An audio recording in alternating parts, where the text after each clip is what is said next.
What's going on, everybody? It's your man Sham, and this is Sham Goes Global. And as you can tell by the title of today's video, we got another interview in Nairobi, Kenya, with a brother from America. What's going on, bro? How you feeling today? I'm feeling good. How are you? Great, man. Can't complain. Can't complain. Definitely. Yes, sir. So basically, what we're gonna do, we're gonna ask you a few questions. Just kind of understand why you decided to come to Kenya, Nairobi, and yeah, just basically go from there. All right. All right, so what's your name, where are you from, and how long have you been staying in Kenya? All right. Well, once again, Sham, it's great to be able to, connect with you, do this interview. And so yeah, my name is Musa from Global Village. I'm from Florida. I was born in the Caribbean island, in the island of Haiti.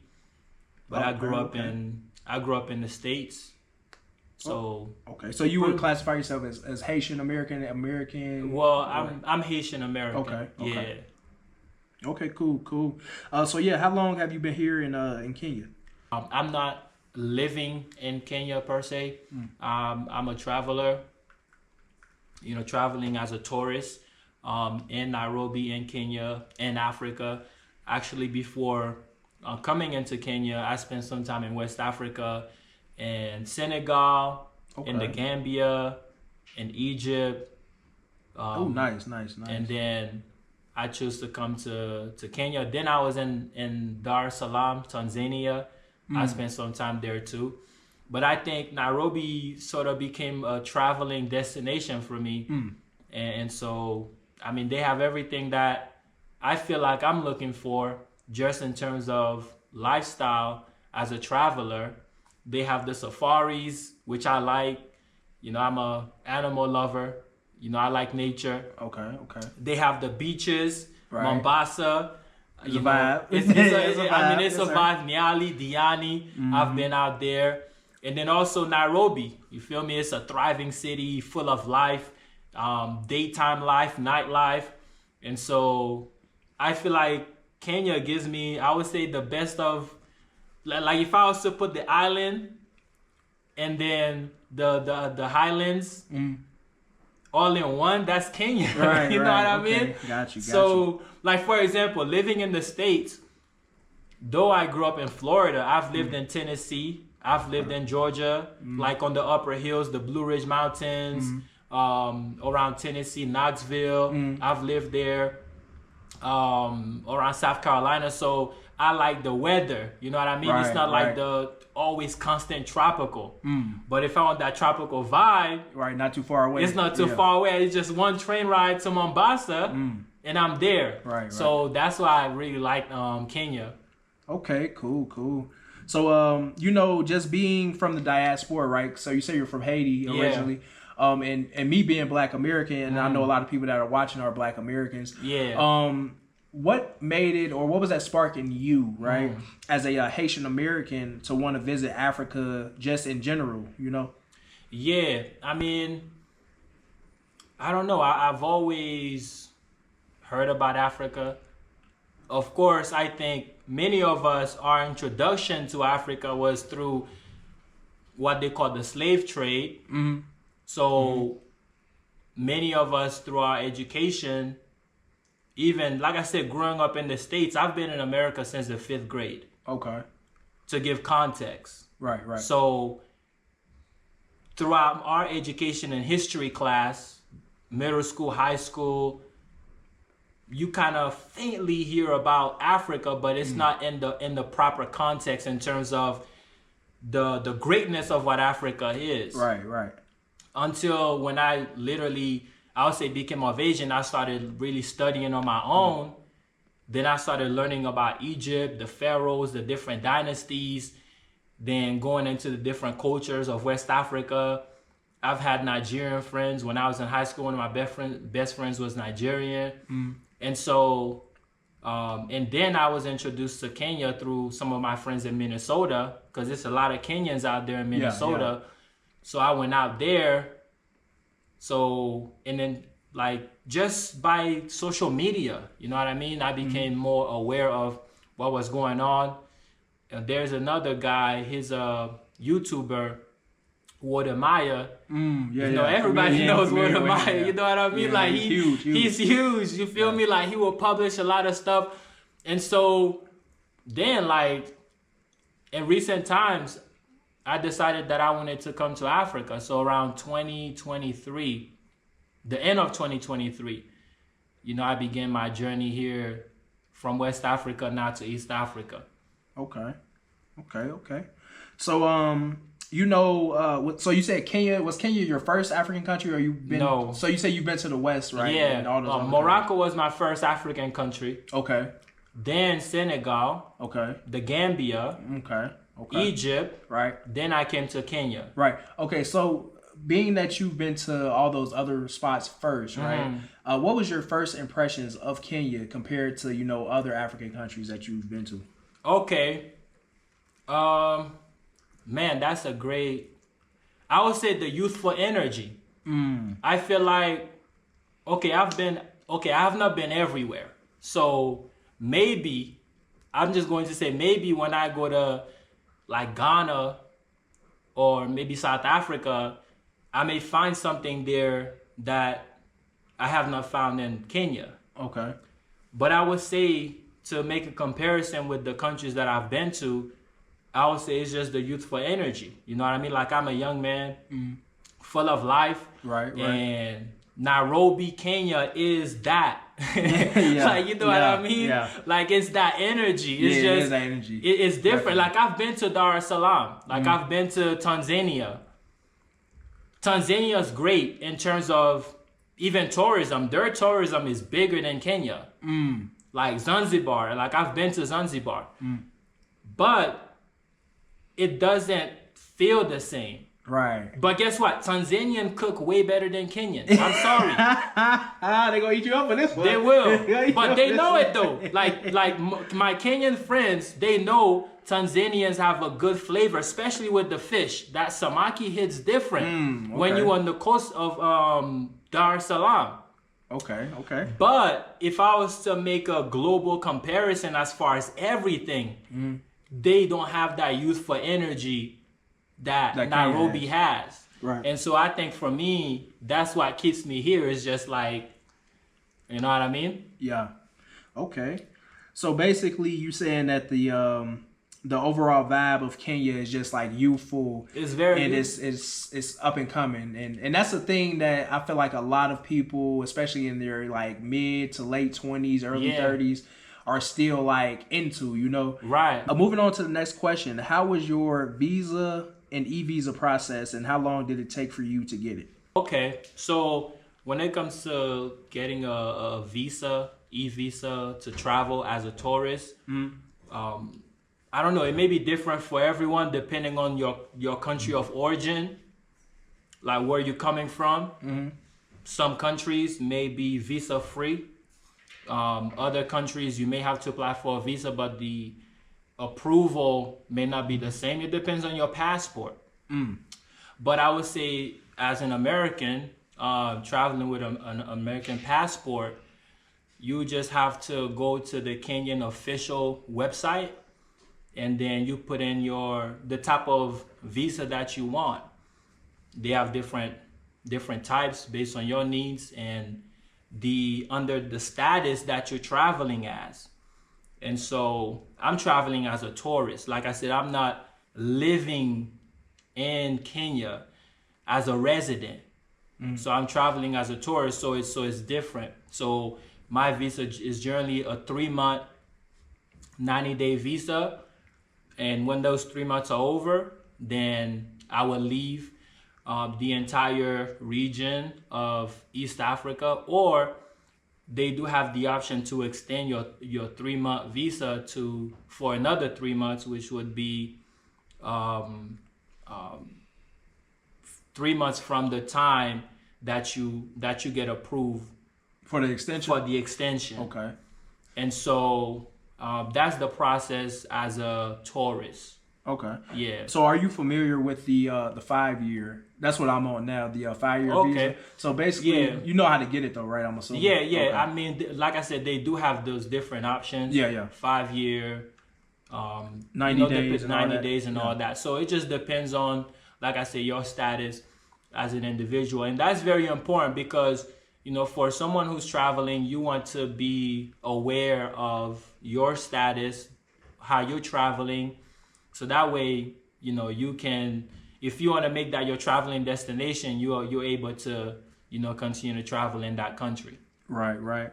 Okay, got you. So it wasn't a hard process, basically. No, it's not a hard process. Which, okay, like for me, I feel some type of way about that because, like, for a lot of Kenyans who want to travel to America, oh yeah, they make that hard. They make that very hard.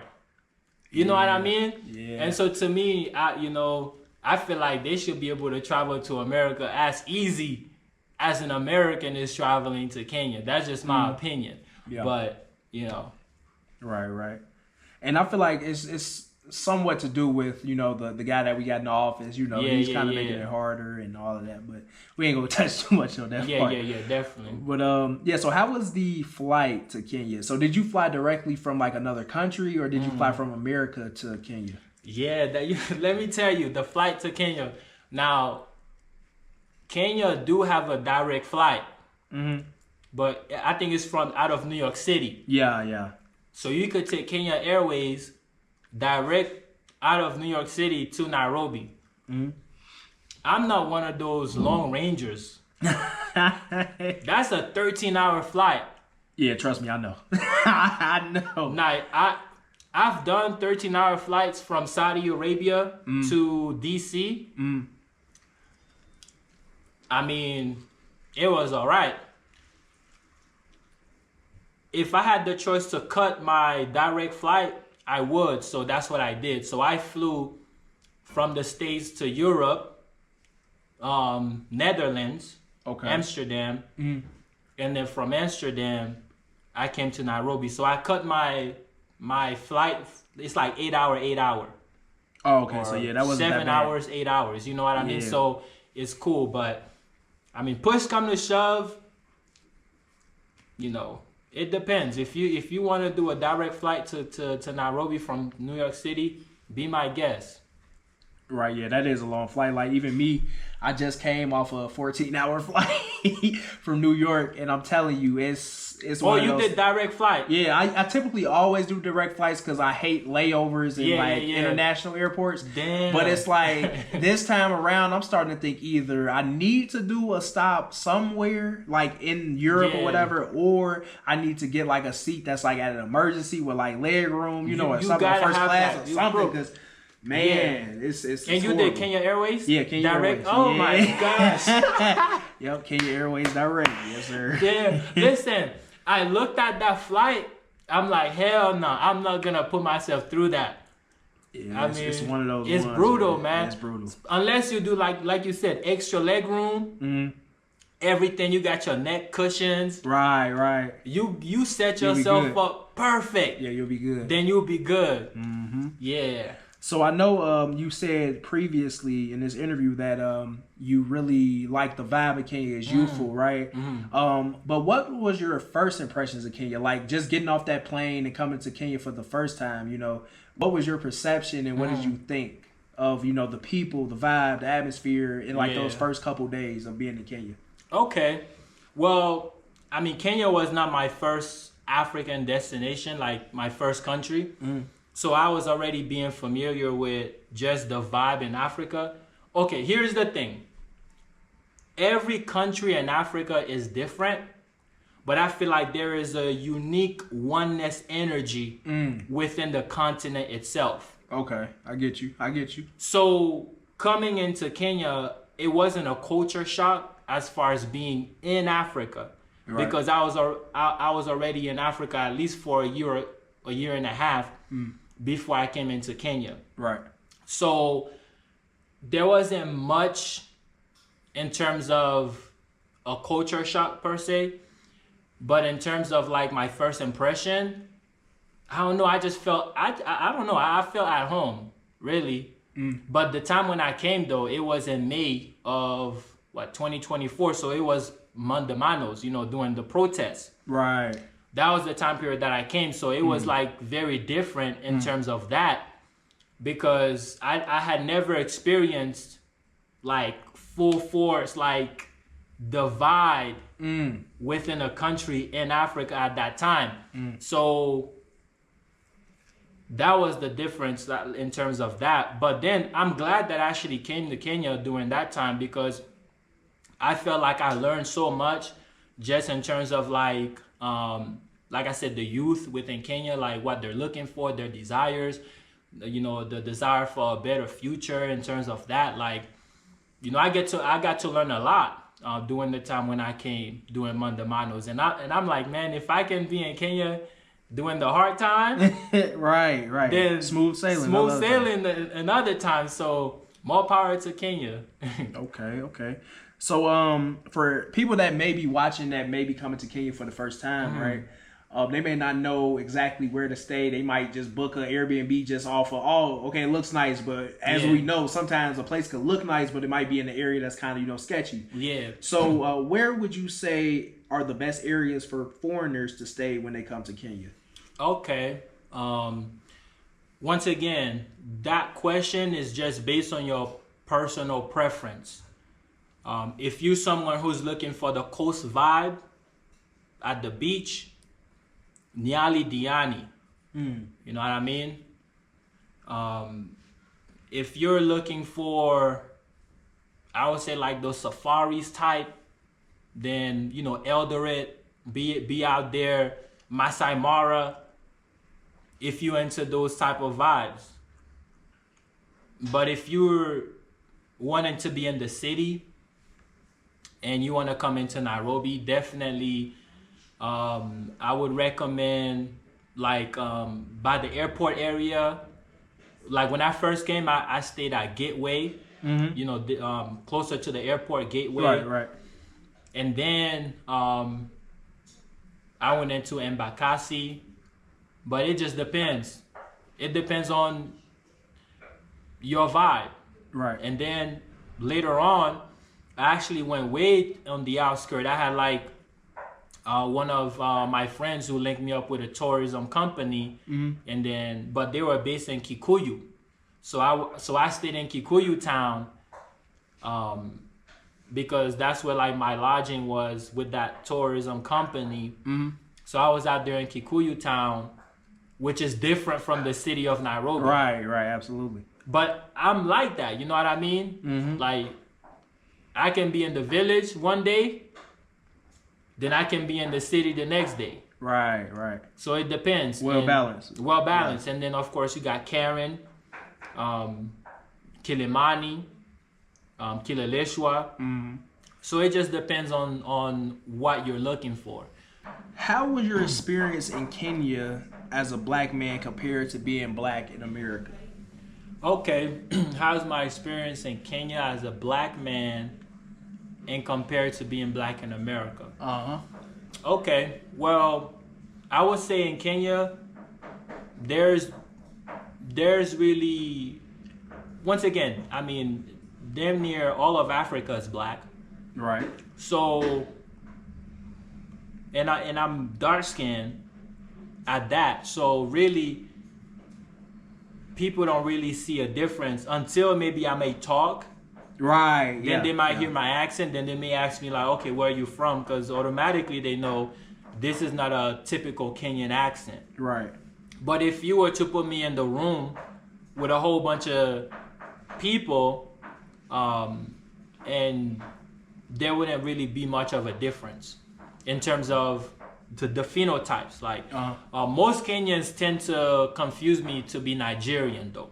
Yeah, you know it's crazy. Yeah. They do that with a lot of Western blacks. So that you can be from Europe, America, the Caribbean. Right. You know, they all think like, oh, he might be West African. Well, exactly. But then again, if you think about it, we all do have that similar like lineage. Whether you went to the Caribbean islands or to America, we all come from majority of the West. Right. Know? So I kind of get it. You know. Yeah, definitely. So most Kenyans tend to think that I'm Nigerian, but I would say that's as most as a comparison to be different in Kenya is that they'll compare me to be a Nigerian, which is to some that may be a good thing, to some it may not be. You know what I mean? But in terms of living in America, of course, as a black man in America, there is that racial prejudice. Right. You know what I mean? Especially depending on the area where you're staying at. Like I said, I've lived in the deep south. Right, I was gonna say, yeah, you saying Tennessee and all those places, so I'm already knowing. Yeah. I've lived in the deep south, and not just that. I've been into the backwoods. Right. Like I've been in the backwoods of Alabama. I've been in the backwoods of Georgia. I've been in the backwoods of South Carolina. Even Tennessee. So, I mean, you know the experience. I mean, I don't really even need to really go in depth in terms of what that is, but we do understand that there is prejudice and things of that nature. But I do feel like Black America in general is uniting itself, I would say, in terms of, like, if I was to make the distinction, like I'm Caribbean American, meaning like I was born in the Caribbean, raised in America. And so I would say that my experience as a Caribbean American and how I experience racism may not be to the same degree that the homegrown, born in America, Black American experience that in terms of the family lineage of what that actually feels like and looks like. My dad didn't grow up in America in the 70s and the 60s. My grandfather didn't grow up in America in the 50s and the 40s. So I can't speak as if I've truly really understand the degree of what that feels like for Black Americans. For Black Americans, when your grandfather, your father, you know what I mean? Yeah. But in terms of my time period, as a 11, 10-year-old coming in terms of that, I can understand that because I have experienced racism. Right. Because and I had to learn. And so I have some understanding in terms of my personal experience, but it's not to the degree that, like, you can't use the same sink. You can't use the same, you know what I mean? Yeah, I get you. Like when your grandma and your grandpa is talking to you like, hey, you know, we grew up in a time where you couldn't use the same bathroom. Facilities and stuff, yeah. Like, I cannot understand what that feels like. You know what I mean? Yeah. But to the experiences that I've had, I do and have experienced like racism. Blatant racism, you know what I mean? Yeah. And so, but that's what I would say, because, you know, sometimes people would,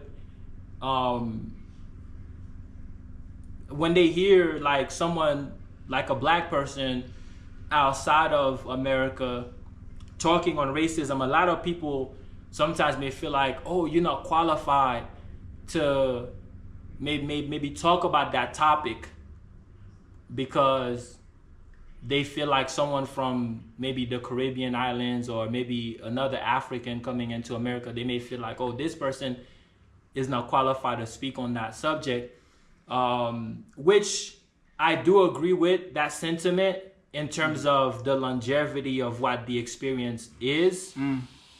But that doesn't mean that those individuals themselves do not experience racism. Right. You know what I mean? So in that, they are qualified to speak on that, because that is an experience that many, either you are from the Caribbean or Africa, anywhere, so long as you come into America, you trying to be in certain spaces, or you will experience that. You know what I mean? And so that's the best way I can answer that question. For sure. All right, so just kind of switching, you know, directions and topics right now. So we're in Kenya, right? Yeah. You know, and people love food. We love cuisines, different, you know, foods and that and all blah, blah, blah, blah. Different foods and all that type of stuff, right? Yeah. So, how is the food in Kenya? Do you like it? Do you dislike it? Let us know what you think about it. Okay.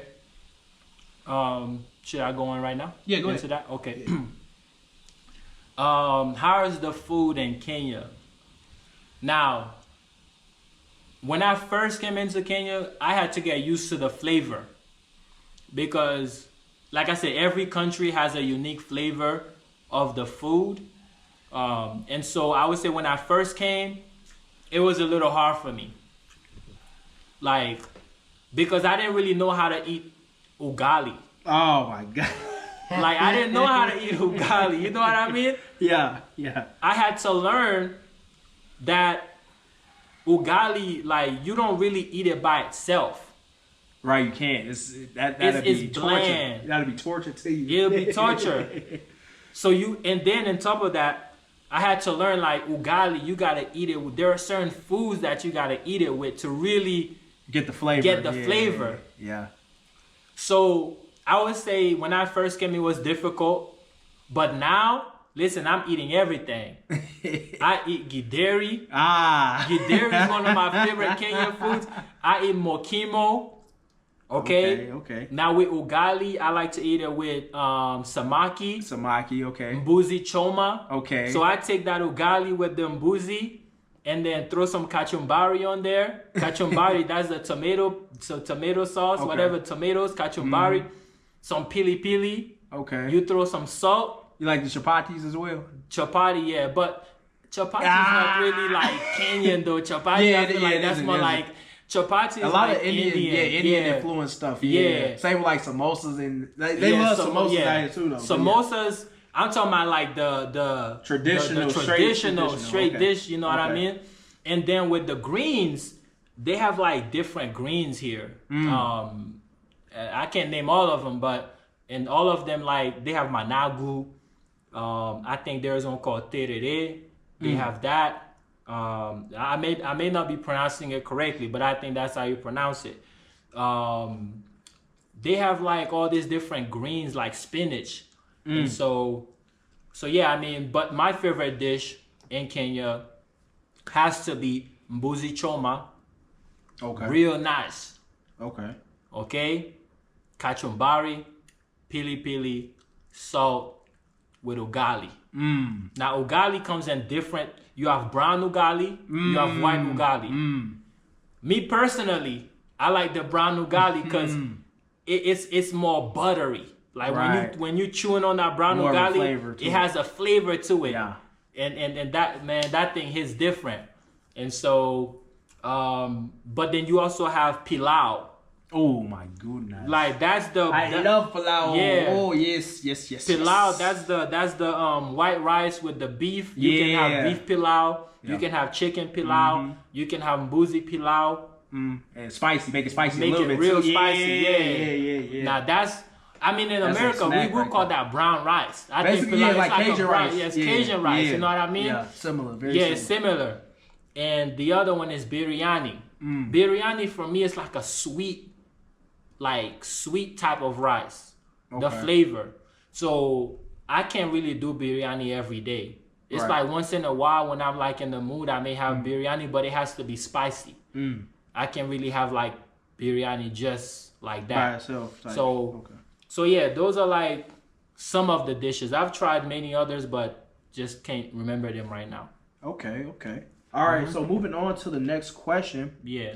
How do you get around in Nairobi? You know, do you use bus? Do you do taxi? Or is like transport regularly available? So let the people know how you move around in Nairobi, Kenya. Yeah, so how I move around in Nairobi, man, I'm not going to lie to you. I use everything. Okay. I use everything. I use boda boda. Okay, let the people know, because some people might not know what that is. Man, they need to know. I ain't going to make the translations, man. No, I'm using Swahili words. If you don't know Swahili, freaking go online and type in boda boda. I ain't saying nothing. But anyway, I take boda boda. Boda boda is like motorbikes. All right? So let me tell you, it depends on the traffic. Oh, yes. Sometimes I want to go from Westlands to Kilimani, in that road, if it's rush hour, you don't want to be in the car. You don't want to be in a car. It's very inconvenient. And I take a boda boda, you know what I mean? It's only a 15-minute ride. You know, I mean, you just weaving through traffic, get your things done. So I do that. When I'm on the coast in Mombasa, they don't really have bodas there. They have tuk-tuks. Yeah. But I think there's another name. They call it bajaji. Okay. So bajaji, depending on where you are on the coast of Kenya, they use similar words like Tanzanians. So bajaji, tuk-tuk, those are the terms that you will hear. So it's like the equivalent of a boda in Nairobi. You know what I mean? Right. But tuk-tuks, I mean, if it's raining, you don't want to be taking a motorbike. Yeah. If you don't have to. Right. But a bajaji or a tuk-tuk, you can still take it even if it's raining. Because some of them, they're covered. And it's like you inside of... I mean, a lot of the Philippines, all these places, they use these like three-wheelers. That has like the back. Right. You just get inside. So they have it also in West Africa. Like when I was in Senegal, they use it. When I was also in the Gambia, they had those as well. So the other means of transportation is you can take a car. Either you have your own personal car or you just Uber or Bolt. They have different apps. I mean, I can't name all of them, but you can just download these apps and take your transportation, or you can just get a rental and drive around. It depends. But also, what's the other means of transport? You can use the bus, matatu.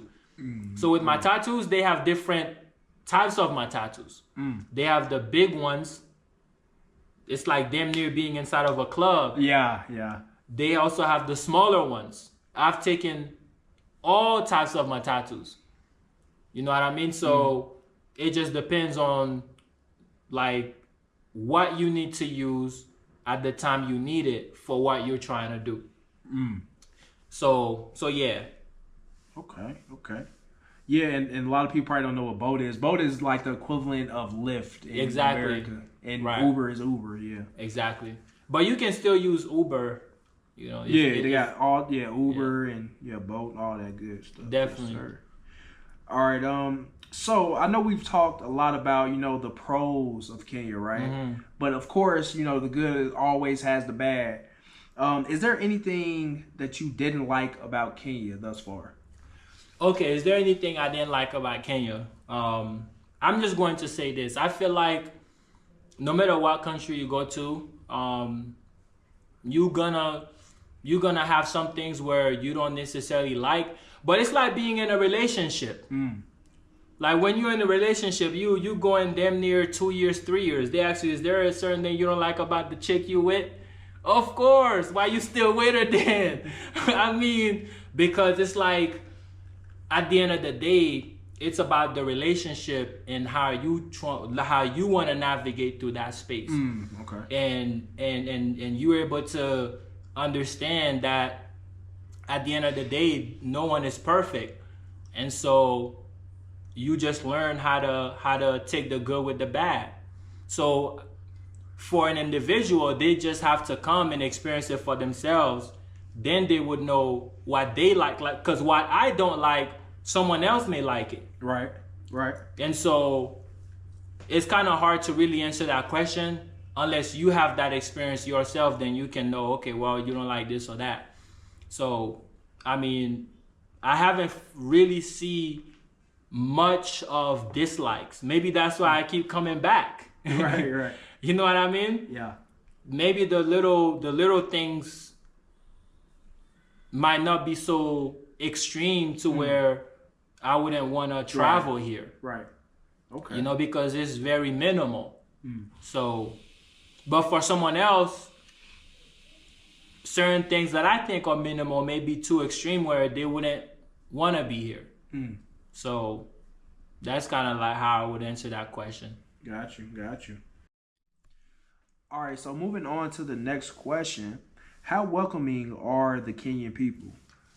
Man, I feel like Kenyans have what they call in Senegal, the Taranga spirit. Taranga basically means hospitality. Okay. And Wolof. Okay. So, and that's an energy that stems from the southernmost of Africa all the way to the northernmost of Africa. That hospitable energy. Okay. And I feel like that's why you find every single race in Africa. Because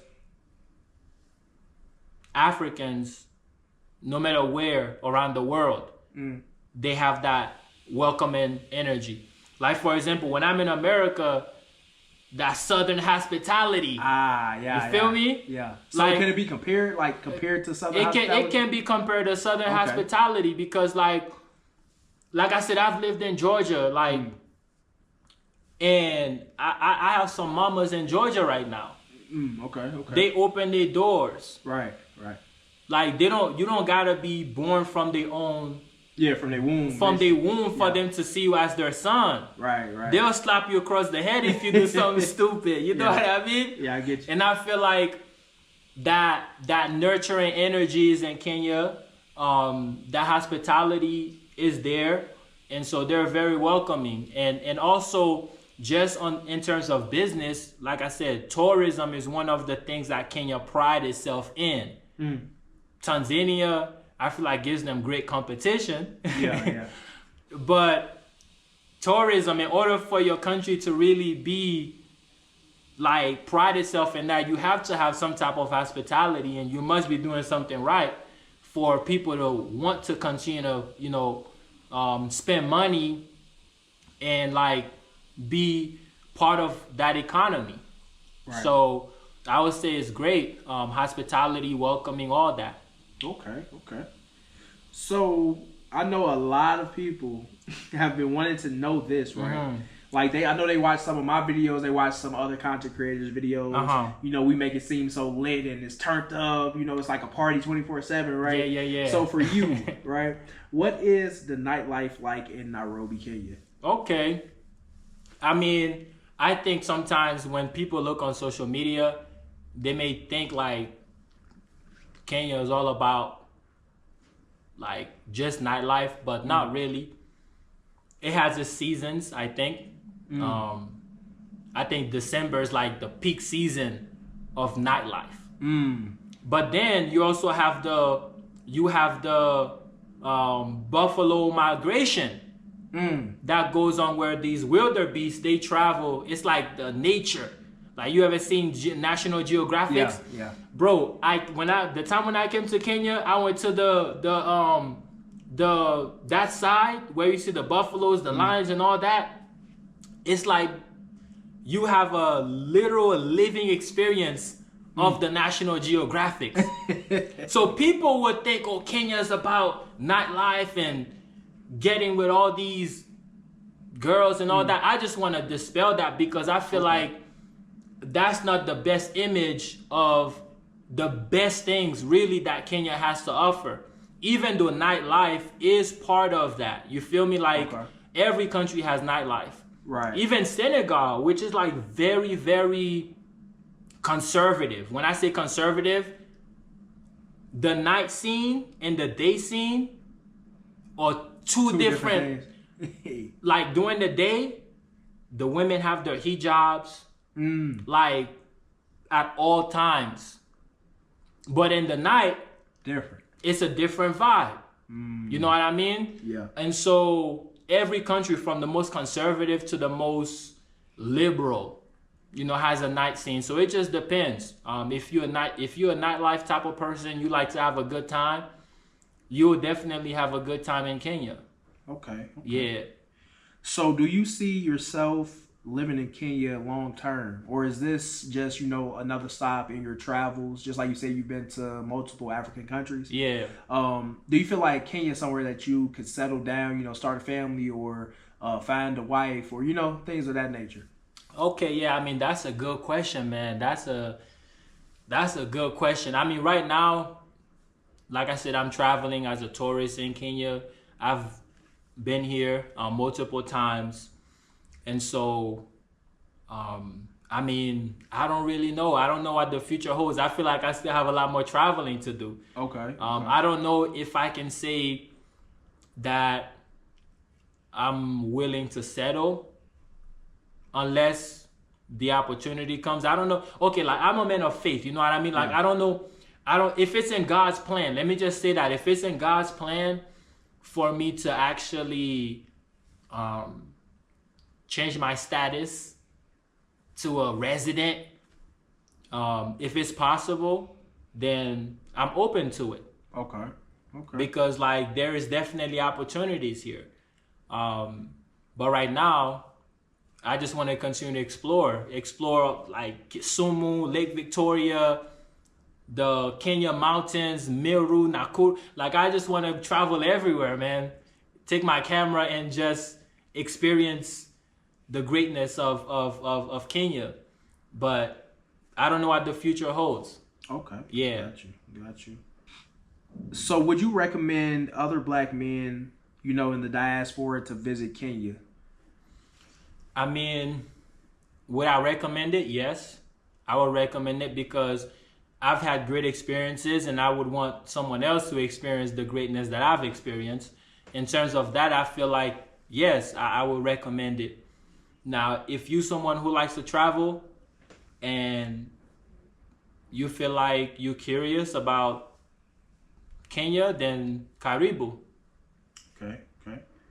So this one right here is a question for the guys, right? Yeah. So we're all men, and we love women, right? I got you. So how would you describe the women in Kenya, and do you believe that one can find love in Kenya, like true love in Kenya?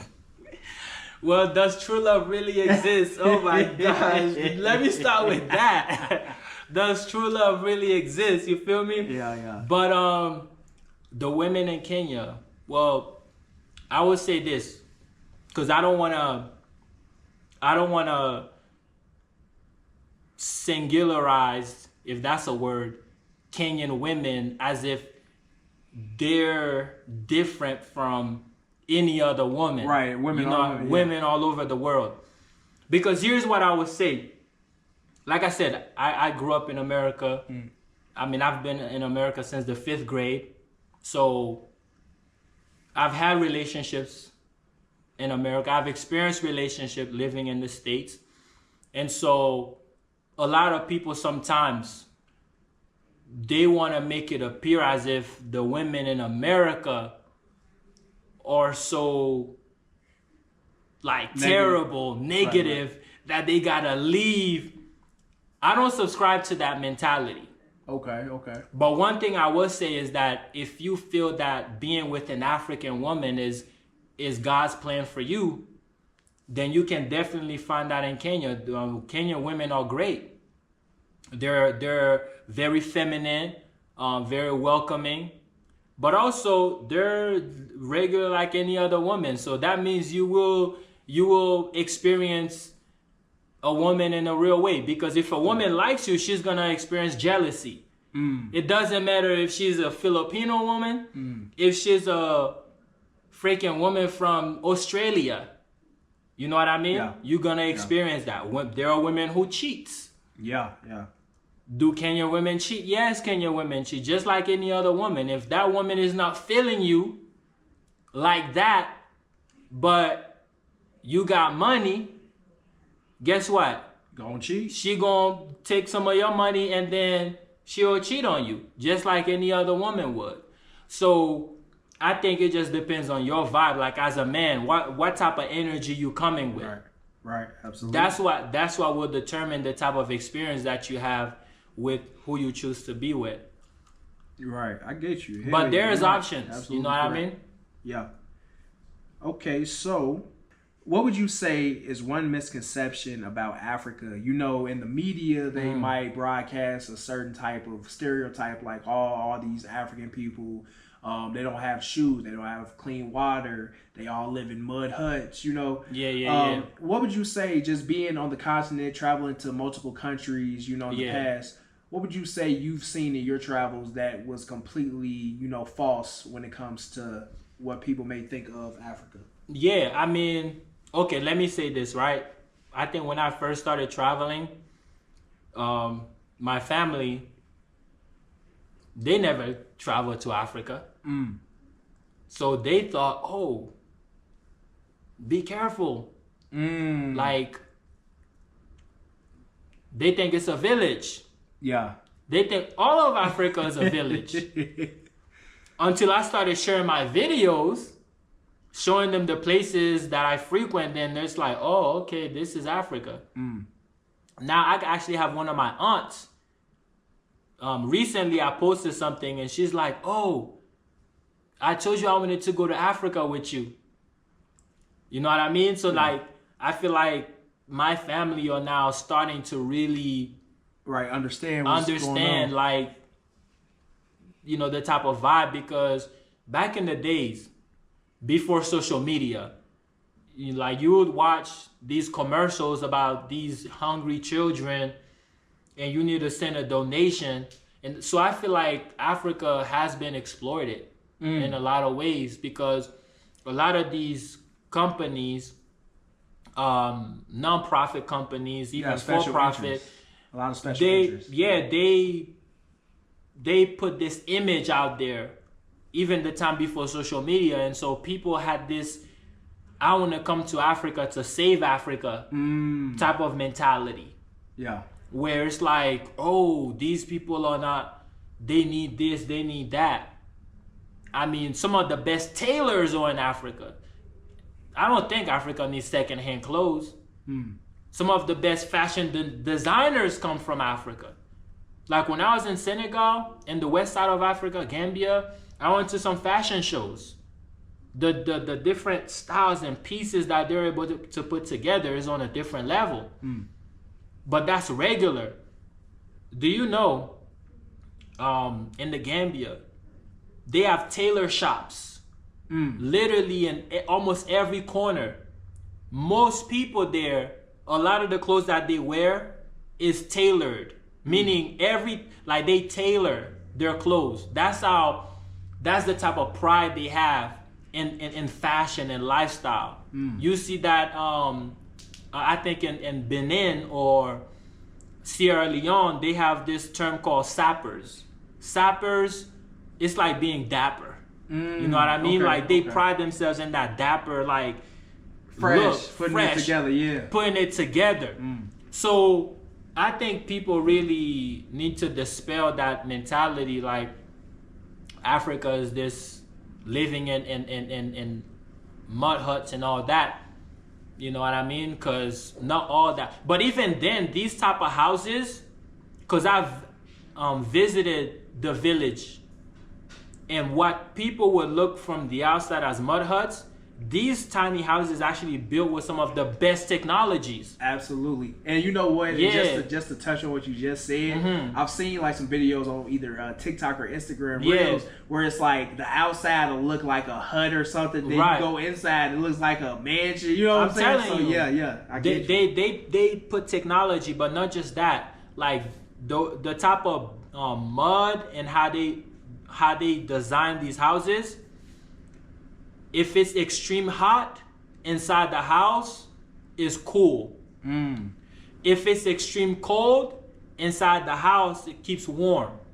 So the design of how they actually build those houses is with intelligence. Because some people will look at stuff on social media, and because it's not your experience or your culture, you look down on it as if, listen, I know people in Alabama who are building houses every year because tornadoes tore down those cheap ass houses. You know what I mean? They just go to Home Depot, buy a couple of, cheap wood junk, and put a house together that can even stand a freaking tornado. Right.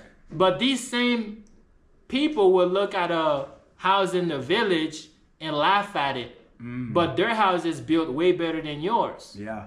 You feel me? So that's why I feel like if it's not your culture, before you talk terrible about it, try to have an understanding first, and then you can have an intelligent opinion.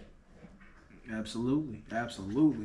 So for someone who may be coming to Kenya for the first time, how much money would you advise them to have if they want to have, a fun, enjoyable time? Okay, so how much money do you need if you come into Kenya?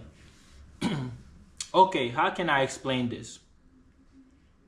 Because I feel like there's levels to it. Right. In terms of money, I would say if you're someone who is really curious about traveling and you really want to have that experience because you're a traveler at heart, don't look at the money. Even if you can purchase a plane ticket and you can book an Airbnb and then you can have some extra cash that you can have a little bit of experience even for a month or 2 months, I would recommend that you do that than to wait for 5 years until you accumulate like this high amount of money. Then, you know what I mean? Yeah. It depends on the context of what you want to do when you travel. So, but let's say you're someone who probably want to live somewhere, let's say for 3 months, then I don't know. It's better to have a steady income than to save up, let's say $5,000. Okay. Because some people, they want to travel long term, but they want to save up, let's say $10K. Right. And then travel, but spend the $10K. Right. You know what I mean? Yeah. I think there's different aspects of traveling. If you want to travel to make traveling a lifestyle, then it's better to have a steady income flow than to save up a set amount, let's say 10, 15K, because that will run out. Right. Because you don't have something coming in. So I think you first have to determine the context of how you're traveling. Then you will know how much money you need. Okay, got you. Yeah, you're absolutely correct on that. Because just like one person might be comfortable with staying in, hostels, another person might not, Right. One person might be like, all right, I want to ball out and stay in luxury, condos or houses. But somebody else might be like, you know what, I just want to, take the unbeaten path or the beaten path or whatever. And I want to just stay in, hostels or just like cheap accommodation and kind of really feel how a local lives. So, Definitely. I get you on that. All right, so do you plan on visiting any other African countries in the future? You've been to, you said what, Egypt, I've been to Morocco, about 5 countries. Senegal. About 5-6 countries in Africa. Yeah. So do you plan on going to, any others in the future? Yeah, definitely. I mean, Africa is a huge continent with different countries. I definitely want to continue to travel and visit other places. I really don't like to name countries that I want to visit because I feel like I just want to get there. Okay. I don't want to say, hey, I'm going to visit Ethiopia, but then 10 years later, I still didn't get to Ethiopia. You know what I mean? But I enjoy being on the continent. I want to continue to explore different parts. I've experienced a little bit of like every part. I've been to the north side. I've been to the west side. I've been to the east. I guess the only 2 regions really I have not visited is central and south. Okay. So these are the only really 2 regions, but maybe we'll see what happens in the future. Okay, for sure then. Yeah. All right, man. It's been an amazing interview. My brother Musa here. And brother, I appreciate you for coming on the channel and sharing your experiences. And do you have any last words for anybody that's watching, that may be on the fence about coming to Africa? Maybe they've seen, certain things, headlines in the media, and might be on the fence about it. Do you have any last words? Yeah, well, I mean, first and foremost, brother, I appreciate you, just allowing me coming on your platform and just sharing my experience. I think there's only so much you can learn by watching a video. You have to, at some point, put your foot in the waters and really experience it for yourself. It's kind of like back in the days, like when you in the 5th grade, 6th grade, and your boys get a girlfriend, and then you want to get a girl, but you don't want to talk to a girl. Right, too scared, too shy. You too scared, too shy. Then your boy's like, hey, man. And then guess what? They see the girl walking by, then they push you. Then you got no choice but to do it. Even you know what I mean? I get you. At some point, like if you flirting with Africa just with videos, that's so right. Like you teasing yourself. At that point. You gotta choose somewhere And there are so many flavor, you know what I mean? You can go to the Moroccan, Arabic vibe, style, or you can do the East African, which is, I would say, it's a balance of Arabic and Western. And then, or you could, you know, do South Africa. It depends. Like, you just choose somewhere and then jump in the waters. I mean, in terms of, like I said, money, I don't know. I just feel like if you really want to travel out hard, even if you broke, you're going to try to find a way to make it. Don't look at the things that you don't have. Just like they always say, don't focus on your weaknesses, focus on your strengths. And when you do that, then the opportunity will open for you. So don't focus on the lack. Just make it happen. Even if you can come for a month, if that's all you could do, just do it. If you can do 2 weeks or a week, or if you can do 5 years, it depends. There's opportunities, you know, for everybody. All right, brother. Once again, thank you for coming on the channel, and let the people know where they can follow you at, you know, your social medias and all of that. All right. Once again, if you guys want to continue to follow me on social media, you can do that at Kixkeya Global Village. That's KIXKEYA Global Village, or Kixkeya, on TikTok, Instagram, YouTube, Facebook. You can find me at Kixkeya Global Village. Everybody, make sure y'all go follow the brother. I'm going to leave all of his social media links in the description below and on the screen, so you guys make sure y'all follow him. And it's your man, Sham. I appreciate you guys for watching all the way to the end. Make sure you like, comment, and subscribe. And until the next one, I'm going to see y'all.